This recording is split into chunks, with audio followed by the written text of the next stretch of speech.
everyone, Mark the Movie Man here. Welcome to the Final Cut, and we've got a badass blonde on the chopping block today. Yes, we are talking about the action spy thriller Atomic Blonde, and starring Charlize Theron, who plays Lorraine Broughton, who is brought in. It's set during the time of the just as things get hyped to the fall of communism in Berlin, and she's involved in trying to track down a list that has gone into enemy hands, if you will. That's got a list of everybody and all the secret dealings and all the spies that they have out there, and so her goal is to try to get that list into the proper hands before the bad guys get it. And we see how she teams up with a non-traditional spy. She partners up with him, but she has her misgivings about him as well. And we see how all of this gets mixed up in Atomic Blonde in one huge explosive action-packed package.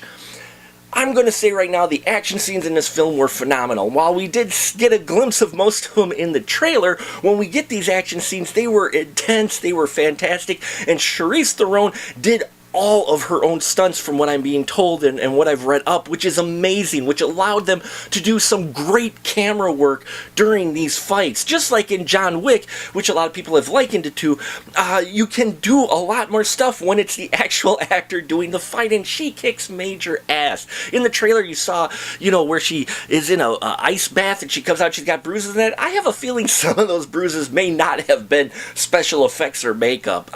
She kicks so much. The way it's directed, they do swooping camera angles and such, and the choreography of these fights, they felt real. Plus her fighting style was tailored to her, and I liked that as well, much like we had in Haywire.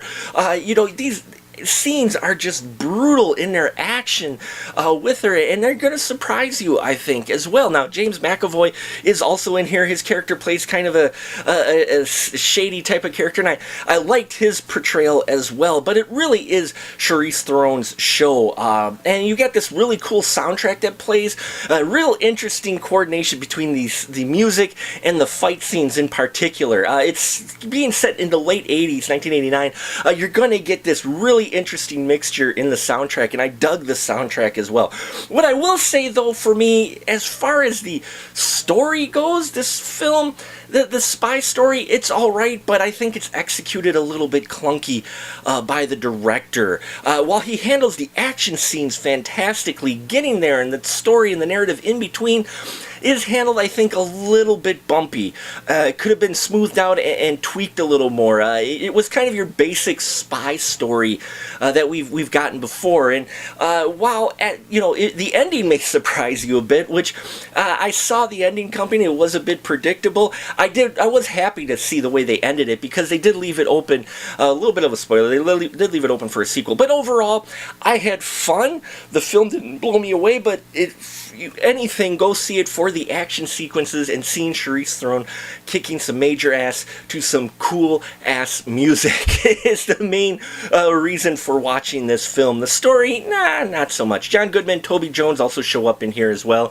Sofia Boutella has a small role in here as well, a rather steamy role.